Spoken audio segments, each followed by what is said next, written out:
What's up everybody and welcome back to another Division video. We are Legendary District Union. This video might never make it off the ground because we're just trying something out that we've just put together and I want to see if it's actually any good and if it can stand up in legendary content. More looking for ideas for when master difficulty comes out. So let's see how we get on.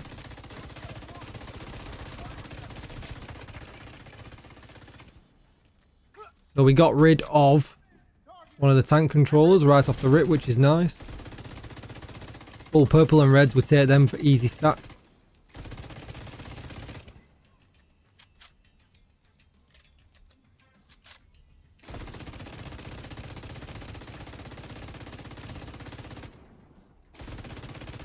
Actually working out better than I thought. What a start to the video. This is actually the first take and everything. If we were sensible here, we probably would have switched guns to take out the mini tank to save ammo.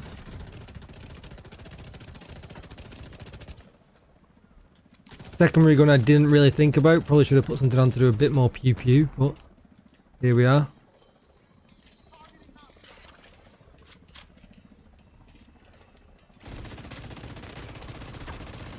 We can take down a rusher, which is kind of good. An elite rusher at that. Ow.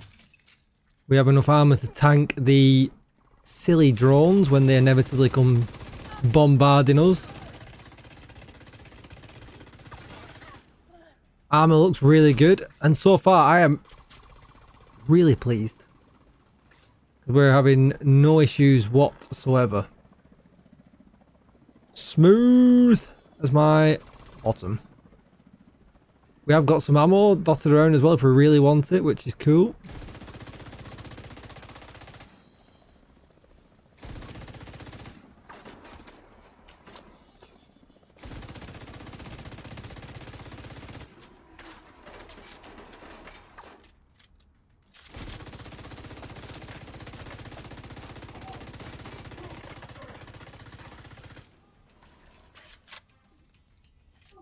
We're definitely just going for the chest on that chunga now.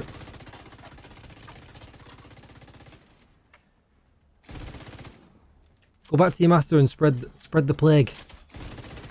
Go on, go back. Damn it.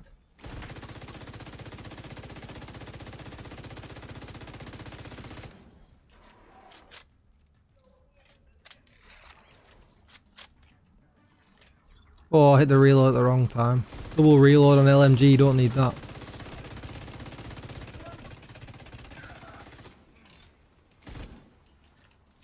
There's one down.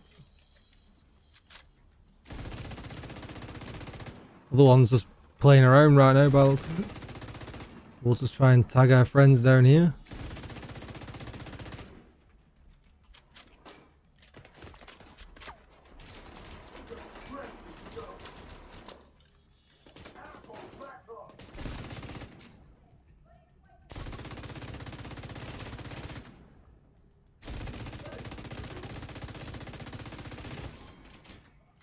At this point, we're not scared of pushing.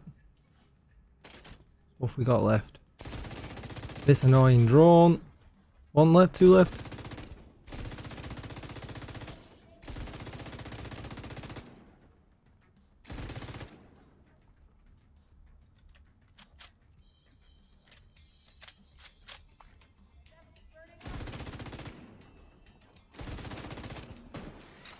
Ow!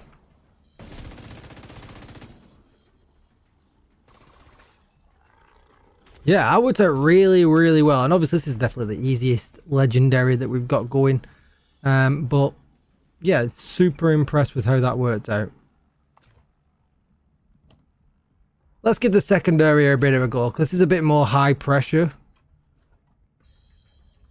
Before I show you the build.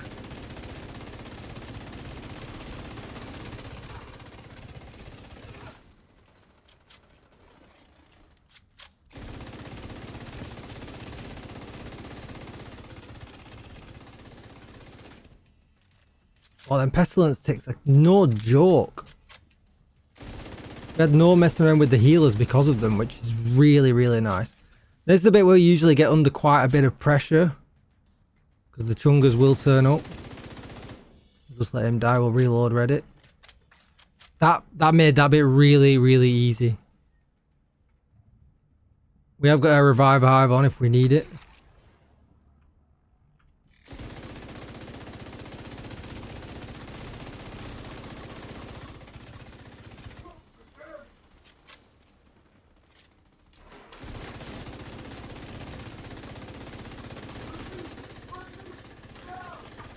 Oh, I thought I got all 3 of the guns then. I didn't. Come on, reload faster, faster, faster.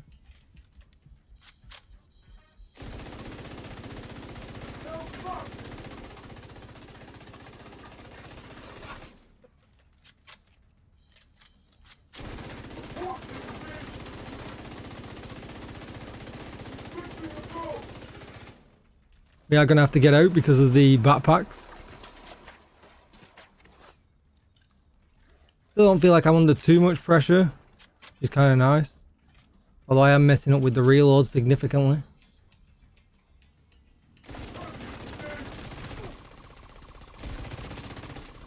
We got this guy. Whoa, he's mate there though. Hey. Well played, boys. Well played.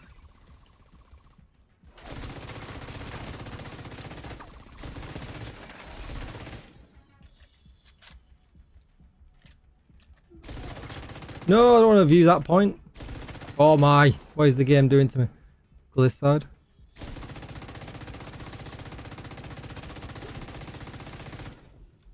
Please don't shoot me, please don't shoot me.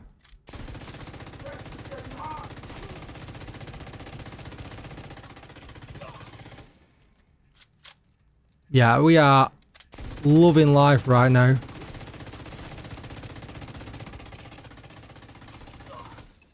Happy days. Happy days. I like it a lot. And I just winged it. I really just winged the build together. So before I do the next section, let's give you the quick overview of the build. So we'll look at the stats page first of all. I am at 52% crit chance. You could be closer, but I chose to take a protection from elite mod. So that is up to you. So you can check that out in a little bit. Obviously, if you ran modifiers, this build would be stronger and this would be easier because you could lower the crit chance out of the build completely and just run more crit damage. As far as pieces go, I just went 3 red, 3 blue, 3 Lengmore, and then 3 pieces for survivability. You don't have to run glass cannon. You could run obliterate instead, and that would work as well if you wanted to be a little bit less risky. I've got a reviver hive. That's as much risk as I'm willing to take. I'm kind of okay with that. So that was my thought process behind it, and then obviously you guys can change it up as you want.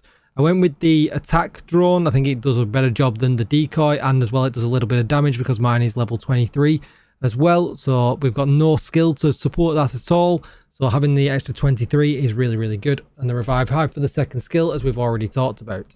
When it comes to the Lengmore, you could have this as a blue piece because it would be easier to farm. This is just the split I went with. You could go with 4 blue and 2 red, and I think it would probably do just as well, but that is up to you and your play style. My pestilence, of course, is level 27, as you can see. I would potentially take out damage to armor here and go with rate of fire or crit chance. I think we will probably do more DPS. I've just not re-rolled yet, but that is definitely something that I think I'm going to do. I think crit chance here might be better all around when it comes to using the pestilence. Then for the secondary gun, it can be whatever you want. I just had the shield splinter on from other stuff that I've done, but you were probably better with the Lexington, depending on what talent that you run on it, that you can support it. Obviously, with flatline on, I have no way of pulsing them right now. Gunner gives us 10% armor on kill, which is important. It also regenerates our ammo, again, which is important when it comes to legendary. So that's the only option for me with this build. Offhand can be whatever you want. Then for the Lengmore pieces, we've gone with these because we get the 30% LMG damage, which supports the ticks on the pestilence as well. They do more damage. The more LMG damage that you have, the more damage they will do. Well, weapon damage, so the more they will do. Weapon damage, crit chance, crit damage on the mask. Then for the chest, I got the protection from elites mod with glass cannon, crit chance, crit damage, weapon damage. Glass cannon just does the most damage with this build, but like I said, running obliterate, you wouldn't lose that much damage, and you wouldn't have the risk of the incoming damage either. Then with the holster, we've got weapon damage, crit chance, crit damage.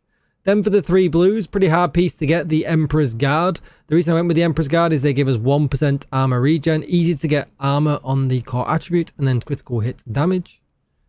Then with the gloves, I've got armor, crit chance, crit damage. Again, I've got the 1% armor regen from the Bellstone there. And then we've got a Palisade piece for the backpack. This again could be a Bellstone piece if you wanted it to be, because it gives the same second piece bonus. We get 10% armor on kill, but for the 1 piece bonus we get 10% armor on kill, so either or doesn't really matter. These two can be either way. That way they don't have to be this way either. Perhaps the gloves could be Lengmore and you could have your Bellstone as your holster or your mask. You can swap these around any way you want. I just liked these 3 together. And then with the backpack, I got armor, crit chance, crit damage, crit chance, and then Bloodsucker I think is probably one of the best pieces. If you didn't want to run this backpack and you're a big fan of the Memento, you could run the Memento in peace. You would get a skill tier with this as well as some extra armor and some extra weapon damage depending on what tier you're running on as your main core attribute on the backpack. So you get 1 of each, which is nice, but obviously you have to collect the tokens, which makes the starter area a little bit more tricky, but once you get going it's actually really good as well. So you have that option also for the backpack.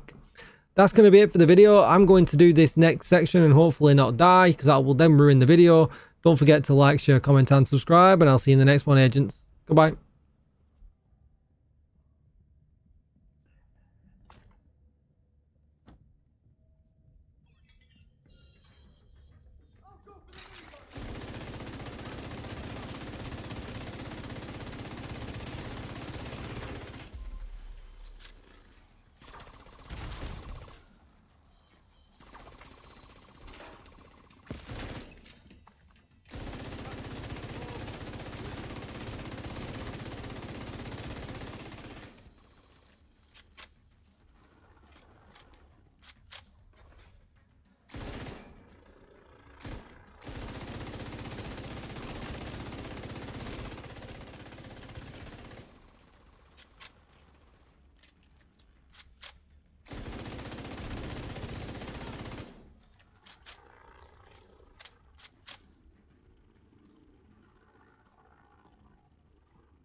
Not gonna lie, build's really good.